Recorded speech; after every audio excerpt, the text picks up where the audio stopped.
This is Hello Healthy, a Dignity Health podcast. Here's Bill Klaproth.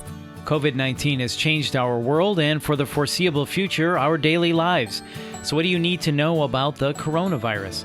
Let's find out with Dr. Hemel Kothari, family practice physician and chief medical officer at Dignity Health Central California Division.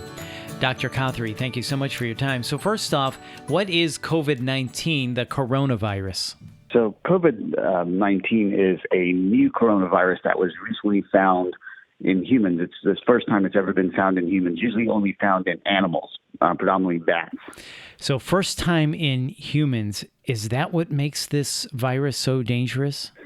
You know what? This is a relatively new virus, and so we don't really know how this virus works. So we're still learning the processes, but we do know its symptoms are its symptoms come on very fast, and it's a very aggressive virus. And is it easily spread? Is that also what makes it dangerous? That's absolutely correct. It is extremely easy to spread this.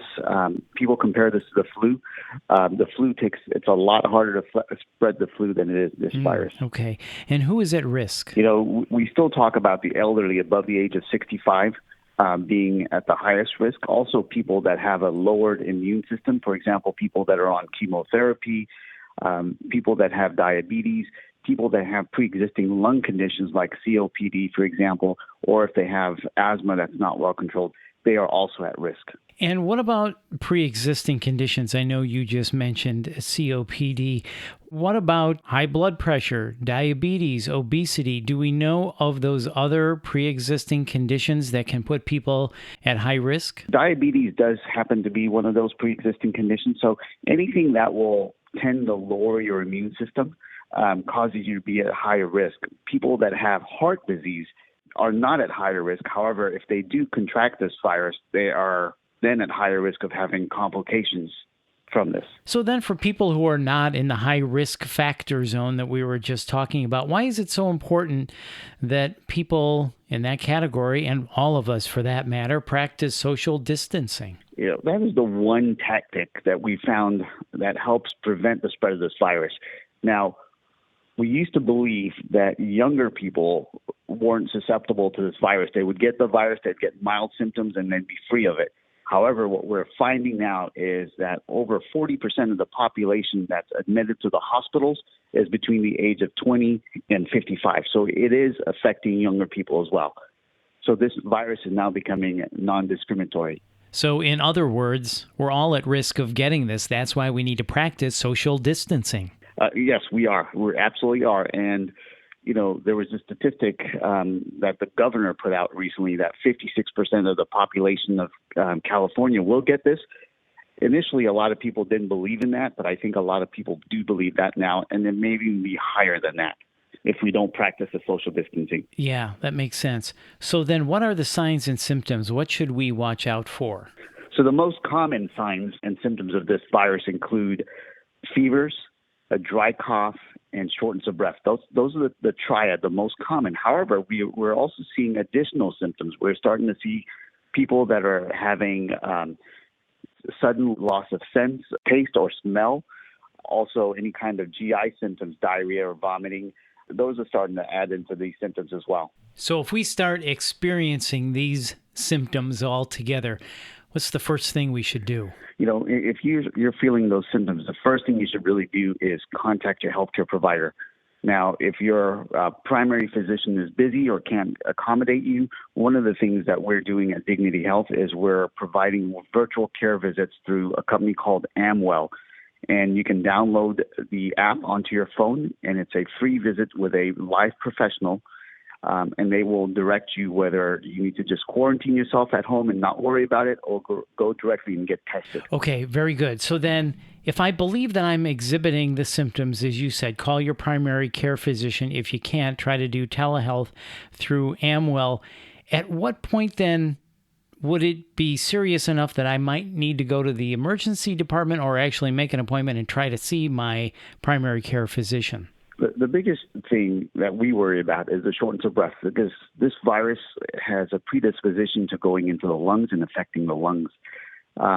So if you're starting to feel short of breath where you think, you know what, I really can't handle this, this is getting a little too much, or you're starting to wheeze, I would definitely get checked out right away.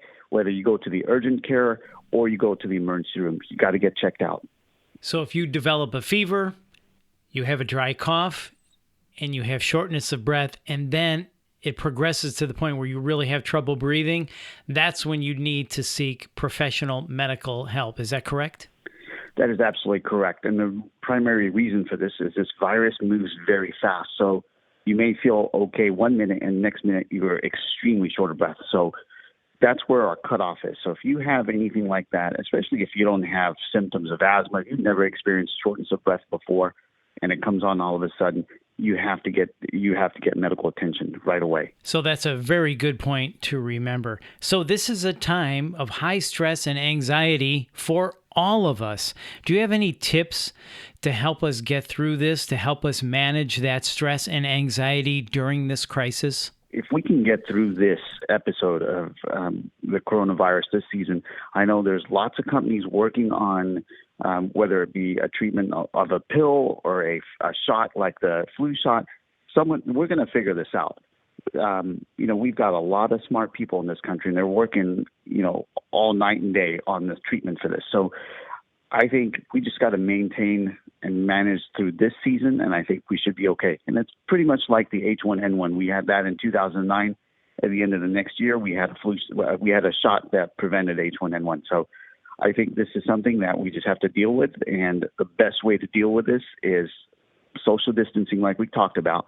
Hand hygiene is another really big, important thing, and also avoiding touching your face. That's how you transmit the virus and it gets in your body, is by touching your face. So if you can avoid touching your face at all costs, that's the best way to do this. Yeah, really good tips. And hearing you say, we're going to figure this out, certainly makes me feel better, and I'm sure people listening right now. So, and we are doing our part with social distancing, with the stay-at-home orders. Hopefully people are washing their hands, trying to be cognizant of touching their face. I know we do it automatically sometimes, but just trying to, don't touch my face. So all of that is trying to help flatten the curve, right? Can you explain that just a little bit to us to help us understand that? Sure. So, what we want to do is, we in California are at an uprise on the curve. So we're increasing in the number of cases. What we want to get to is we want to flatten the curve. So meaning that we don't want any new cases. We want to flatten that curve and then start on the decline to having these people improve and get better from their symptoms. Right. And if we do that flattening of the curve, obviously April's going to be tough, but hopefully when we get into May, we're going to see the downward trend of new cases. Is that right? That is correct. And the more we practice social distancing, the longer the peak will be, and hopefully the lower the peak will be as well. So, Dr. Cothery, earlier you were talking about telehealth. I know that's one of the things Dignity Health is doing to help alleviate those who need to see a physician. How do we log on to that? How do we get onto it? Tell us a little bit more about that. So it's available on any of your smartphones, and it's a free app that you can download onto your phone. Once you download it, there's a section for you to sign up for it, and it's just a few clicks. You sign up, and within minutes, you can get a live professional to help guide you on your symptoms. They will go over all your symptoms and direct you whether you need to go to the emergency room, you need to go get tested, or you can just remain at home and see how things go. What a great tool, and what should we search for in the App Store? The app is called Virtual Care. Easy enough. Dr. Cothery, this has really been informative and helpful. Thank you so much for your time. I know you're very busy. Thank you again. Thank you, sir. Goodbye. That's Dr. Hemel Cothery. And again, to take advantage of a virtual urgent care visit, download the Virtual Care Anywhere app and use promo code COVID-19 for a free visit. And if you like what you've heard, please share it on your social channels and be sure to check out the full podcast library for topics of interest to you. This is Hello Healthy, a Dignity Health podcast. I'm Bill Klaproth. Thanks for listening.